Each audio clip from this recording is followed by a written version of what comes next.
الحمدللہ والصلاة والسلام علی رسول اللہ وعلی آلہ وصحبہ ومن والہ۔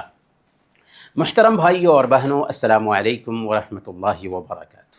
عید الاضحیٰ کے دن کے آداب کیا ہیں اور اس کی سنتیں کیا ہیں؟ سب سے پہلے نمبر پر غسل کریں، کیونکہ عید کی نماز سے پہلے غسل کرنا ہمارے حبیب کی سنت ہے۔ صاف ستھرے اور اچھے لباس پہن کر کے خوشبو میسر ہو تو خوشبو لگا کر کے جائیں۔ نیا لباس ضروری نہیں، لیکن صاف ستھرا اور اچھے لباس ہونے چاہیے عید کی نماز کے لیے۔ اگر ممکن ہو سکے تو پیدل چل کر کے عیدگاہ جائیں۔ نبی اکرم صلی اللہ علیہ وسلم پیدل عیدگاہ تشریف لے جاتے تھے۔ قربانی سے پہلے کچھ کھائیں پیئے نہیں۔ عید الفطر کے اپوزٹ میں کہ عید الفطر کی نماز کے لیے جانے سے پہلے ایکہری تعداد میں کھجوریں کھانا سنت ہے، جبکہ عید الاضحیٰ کی نماز کے بعد ہی کچھ کھانا پینا سنت ہے۔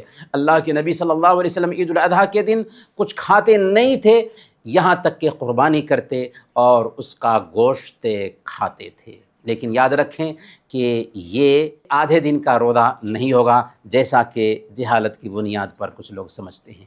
عید کی نماز کے لیے آتے اور جاتے وقت راستہ بدلنا بھی سنت ہے۔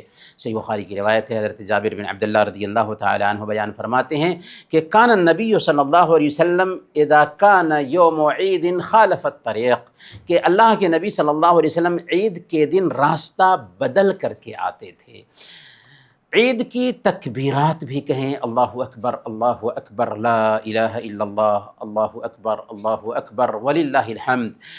عرفہ کے دن فجر کے بعد سے 13 ذی الحجہ کی عصر تک ہر فرض نماز کے بعد تکبیرات کہنا مستحب ہے۔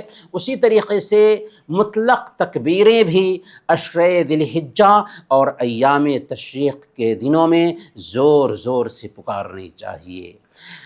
نماز عید عیدگاہ میں ادا کریں تو افضل ہے، ورنہ مسجدوں میں بھی یہ نماز ہو جائے گی، گنجائش بہرحال پائی جاتی ہے۔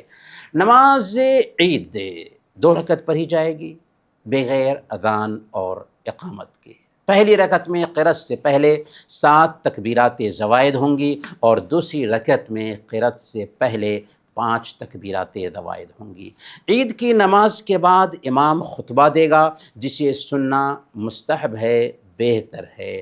عورتوں کو بھی عیدگاہ لانا چاہیے، یہاں تک کہ شرعی عذر رکھنے والی عورتیں بھی عیدگاہ حاضر ہوں گی، البتہ وہ نماز نہیں پڑھیں گی، نماز میں شامل نہیں ہوں گی۔ یشہدن الخیر و دعوت المسلمین، بھلائی اور مسلمانوں کی دعا میں شریک رہیں گی۔ عید الاضحیٰ کی نماز کے بعد ہی قربانی کی جا سکتی ہے، اس سے پہلے اگر جانور ذبح کیا گیا تو گوشت کا جانور شمار ہوگا۔ صحیح بخاری کی روایت ہے، اللہ کے نبی صلی اللہ علیہ وسلم نے ارشاد فرمایا تھا، ان اول ما نبدأ به في يومنا هذا ان نصلي ثم نرجع فننحر، کہ آج کے دن سب سے پہلے ہم نماز ادا کریں گے، پھر لوٹ کر جائیں گے اور قربانی کریں گے، لہذا نماز کے بعد ہی قربانی ہو سکتی ہے۔